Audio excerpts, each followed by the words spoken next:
खास करके गिरिराज सिंह काफी हमलावर है। गिरिराज सिंह ने कहा कि नीतीश कुमार ने पत्थर चलवाया। देखिए, ये लोग निकृष्ट लोग हैं। इन लोगों को सिर्फ हिंदू मुस्लिम करने के अलावा इनका कोई नहीं है। जो भी इस तरह की घटना हुई है, चाहे हिंदू धर्म के प्रति, मुसलमान धर्म के प्रति, ये जितना इसकी निंदा की जाए उतना कम है। जो लोग इस देश में धर्म के नाम पर बवाल पैदा करने की कोशिश करते हैं और उसका राजनीतिक लाभ किसको होता है। कहीं भी अगर हिंदू मुस्लिम की घटना हुई, उसका राजनीतिक लाभ किस पार्टी को होता है। जो लोग ये कहते हैं कि फलना पार्टी ने और फलना नेता ने ऐसा करवाया है, उनकी भावना क्यों होगी? क्योंकि हम तो जीवन भर प्यार बांटने में और जोड़ने की बात करने में लगे हुए हैं, तो हमें इस तरह का काम करने से क्या फायदा है? फायदा तो वो इस तरह के काम करवाने का प्रयास करते हैं जिनको राजनीतिक इससे फायदा होता है। इसीलिए गिरिराज सिंह जैसे लोग इस देश में जोड़ने की बात नहीं करते हैं। वैसे लोग इस तरह की घटना की हम जितनी भर्त्सना की जाए उतना कम है, और प्रशासन पूरी तरह से सजग होकर वैसे लोगों को चिन्हित करके कार्रवाई कर रहा है। लेकिन गिरिराज सिंह का ये बयान कि नीतीश कुमार जैसे लोग इस तरह की घटना को अंजाम दे रहे हैं, हम समझते हैं कि राजनीतिक का अभी भी इनको पॉलिटिक्स का पी का पता नहीं है।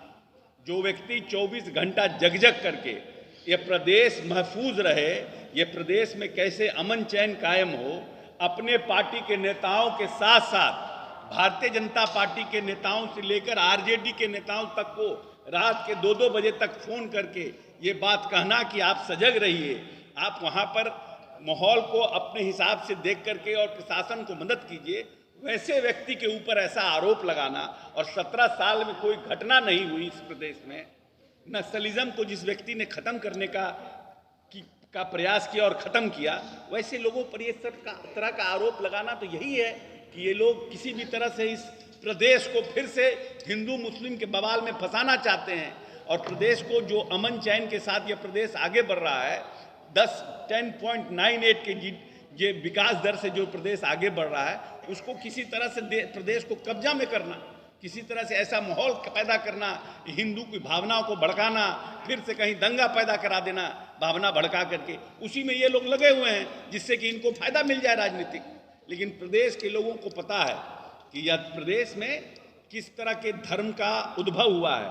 बुद्ध भी यहीं पैदा हुए, महावीर भी यहीं पैदा हुए, सम्राट अशोक भी यहीं पैदा हुए। इसीलिए इस तरह की चीज़ों से और गिरिराज जी जैसे लोगों से अब प्रदेश भी और देश भी ऊब चुका है।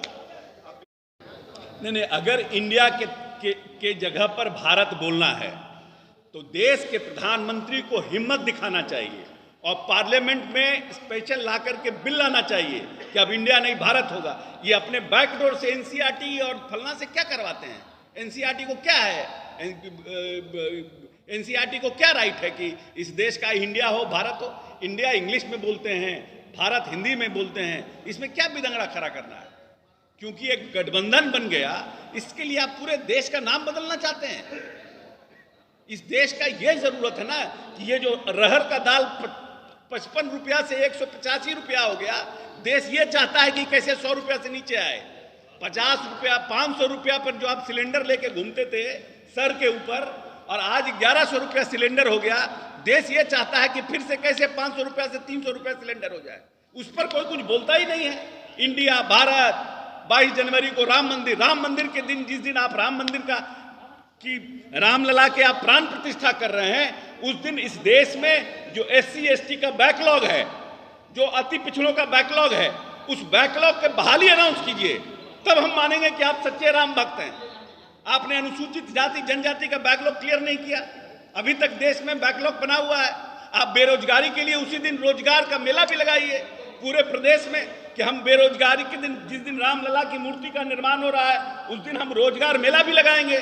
उस दिन आप महंगाई के लिए कटौती करने के लिए उस दिन भी करिए, तब ये कॉम्पैक्ट आपका ये कॉम्बिनेशन होगा। एक तरफ धर्म, एक तरफ रोजगार, एक तरफ महंगाई, तब माना जाएगा कि भारतीय जनता पार्टी इस देश के लिए लड़ रही है। आप सिर्फ राम मंदिर का निर्माण करा करके, रामलला को बैठा करके, जो गरीब सुअर के साथ जिसका बच्चा सो रहा है, जो बकरी के साथ जिस दलित का बच्चा सो रहा है, उसको भगवान रामलला से क्या मतलब है? जिस सनातन धर्म में आपने उनको अछूत मान के रखा, 70 साल की आजादी के बाद भी, आज तक 70 साल के आरक्षण के बाद भी उनको रोजगार नहीं मिला, और आप आउटसोर्स करके सब रोजगार को बांट दे रहे हैं, उसको क्या फर्क पड़ता है इससे?